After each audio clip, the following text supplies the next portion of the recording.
the leader from Shannon's, the general manager from Shannon's, was the first person who really introduced me to the difference between leadership and management. Okay. And to actually be able to take that on my whole leadership journey has actually been important, because they both have a role. You do need to be a manager, you do need to be a leader. And so being able to pull those together and take them forward, I think, is really important. So what's your definition of those two concepts? At a really basic level, management is almost looking in, and leadership is looking out. Yeah, okay. Yeah, so nice. At its simplest, that's sort of how I would tend to look at the difference between the two. Yeah. Look, I, by the way, I completely agree. I subscribe to they're fundamentally two different things. Yeah. It was just interesting. I was curious to see what your articulation was about. After 4 years at HostPlus, you moved on to APT. Yes. And I know you're very fond of travel, so I feel like at this point in your career, you're just looking for jobs that are going to kind of tick your boxes, right? The discounted holidays must have been a big incentive. Oh, look, I remember seeing the job for the head of PMO at APT, and I'm reading it and I'm rereading it and going, oh my God, please, if ever there was a role, which I think was made for me, because they were also only 10 minutes from home. Oh, okay, right, yeah. So it's travel, it's project management, it's head of PMO, and it's 10 minutes from home. Yeah. What's not to love? Yeah. And again, we talk about Shannon's a lot, but I had a lot of fun at APT as well. There was a lot of really fabulous people at APT. Time there was cut very abruptly short by COVID, because, of course, no one was travelling with COVID. Well, again, I've got a bunch of questions about this because I'm quite interested in this, but my first question actually was that the travel industry is relatively traditional. Yes. In terms of the customer experience, and particularly for APT, I'd imagine that's quite an older demographic that would typically book an APT holiday, that probably aren't as tech savvy or tech engaged. I'm just interested in kind of how you kind of connect a traditional model through technology, and how you went about kind of building the PMO to support that and the change. I think if I can unpack that slightly and give it a slightly different slant. Yeah, go for it. APT was at a stage where they were sort of looking at their overall operations, and we're actually realising they had so many different projects on the go. And yes, a lot of them were tech, but there were other projects which were underway as well. And it was actually a recommendation to them that they really needed to actually spin up a PMO and get someone to actually coordinate their projects and run their projects and have a central source. And hence the reason why I came in. And I think APT was at that stage where it was a traditional it has been and it is a family-owned business, and had gone from being a smaller family-owned business in the sense of everybody in head office knew each other and all those sorts of things, to starting to grow bigger, and it was for 150 people probably in head office or something along those lines. So when you're starting to get to that sort of size for any organisation, your need for processes and systems and the way you do things is starting to change from when you're 50 people and everyone knows each other. And so that was the reason why there was the need for the PMO to come in and actually start to provide some of that support from all of their project methodology, or giving them a project methodology and running the projects and all those sorts of things. So that was the reason why they actually created that role. In terms of how do they connect tech with the older demographic, one of the things which they spent a lot of time working on were some of the really front-end things, because, again, incredibly very proud of their customer service, really look after their customers, and quite rightly so, and a wonderful model as far as the customer experience they want to provide. And, again, when you talk about Light on the Hill, everyone knew that it was all about providing a really great customer service. But it was things such as, can we create apps so that, for example, if you're away from the ship, you're doing a river cruise and you're away from the ship, can even that app tell me, well, what are the local things which I should be seeing? Or how do I get back to the ship from wherever I am? So it's actually trying to apply a very practical problem. Got it. Back what someone needs, so what do our customers need, and how can we provide that? So it was actually trying to apply that lens to the tech which we were using, certainly from a customer facing perspective. Yeah, great.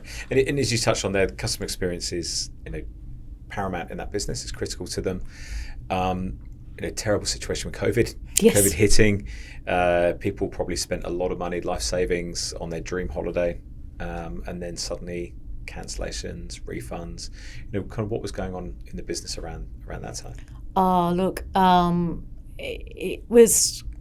I don't want to say crazy because that suggests it's out of control, and it certainly wasn't under control. Like, that leadership team had formed a crisis team. They were really divided on two things, and one was actually getting people back. So we had team members who would be coordinating getting people out of Morocco, and they're on the phone midnight our time, 1 o'clock our time, coordinating to get people back. And again, that's the sort of care which APT did, was really about making sure they could get everyone back and how were they going to do it and all those sort of logistical issues. And at the same time, are we going to be working from home? And how long? Do we just assume we're going to be back after Easter? I think that was because we just didn't know. And I remember I looked out the window one day and I could see someone wheeling an office chair down the street to put in their car, and you're going, yeah, we're not in Kansas anymore, are we? But it was sort of, there was almost one half of the business which was going, what are we doing about getting people back? What are we doing about how far out do we cancel cruises? Yes. Do we are we just going to cancel for a few weeks? What are we going to do? Yeah. And then the other half is, and how are we going to keep the business working in terms of making sure that all our customer service staff can actually be taking phone calls from home, and doing all those audits, which I'm sure an awful lot of companies were doing the same sort of thing about what sort of access everybody has and what sort of access do we need and how are we going to do it. So it was really almost two streams of work happening at the same time to enable us to get to that point where the company could keep on going. And then fundamentally, I think it was the end of March, and I think it was 27th of March that year, the borders closed. Yeah. And I don't know how long it was, maybe 2 years before they actually reopened them. But you're right, there was all these people overseas that were trying to get back, and then there was quarantine, and there was all this kind of other stuff going on. But I guess not only dealing with the immediacy of the issue, but you talk about leadership and strategy and looking at over here and what's on the hill. But it's very hard to know what was the top of that hill.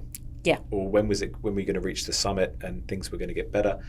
And I think in that travel industry, normally you can book flights, international flights, kind of 11 months or so out, but how far do you cancel? And how do you make revenue? Because I assume there must have come a point when some of the Australian sort of the domestic business, like trips to the Kimberleys and stuff like that, probably could have started to get rebooked and things, but except for the fact that WA was closed for much longer than everybody else. That's right, it's WA. That's right. But that's where again the leadership team at APT were sort of going, all right, well, can we identify potential tours around the Daintree, or can we do tours down to Tassie? Or can we go across to Adelaide Hills and be doing some tours around there? Because it was just trying to work out, what can we do? Yeah. But again, as part of that, when we were closing things down and all the rest of it, one of the first things I had to do was actually make my team of PMs redundant. Yeah. Which is never a nice thing to do. No. But it was part of that acknowledgement that we did not know how long the organisation was going to be in that form, and we had, I think a few people had false starts. Okay, well, if we can be 4 square metres apart. I was wandering around the office one day and it was like a ghost town because there was obviously 2 people in the office or whatever, but we were with the tape measure. And sort of going, okay, so this pod is this big, so we could have people on the diagonal, and and that's what you were doing. And then, of course, that was still early in COVID when we were sort of thinking, well, that might be how we come back. But of course, we really ended up 2 years not doing anything. So that's funny. Actually, you're talking about that. I remember coming back in the office and getting the office ready for people to come in, and we were boxing off desks and taping them up, and you couldn't use this one, and putting up all the signs of remember to wash your hands and wear masks and stuff. It was it's a pretty interesting time. It's a crazy time. It's almost funny to look back now, and it's almost like a dream in some ways as almost not a reality that it happened. I very vividly recall saying to someone, just when we were in that mode of, okay, let's get the BCP organised, and I remember looking at her and going, the stuff you're doing now is the sort of stuff which only happens once in a lifetime as far as being involved in a project like this. Didn't quite realise just how much it was going to be once in a lifetime, because you just didn't know where it was going to be going, and to be able to, for anyone to be able to try and forecast what it was going to be looking like. It was impossible.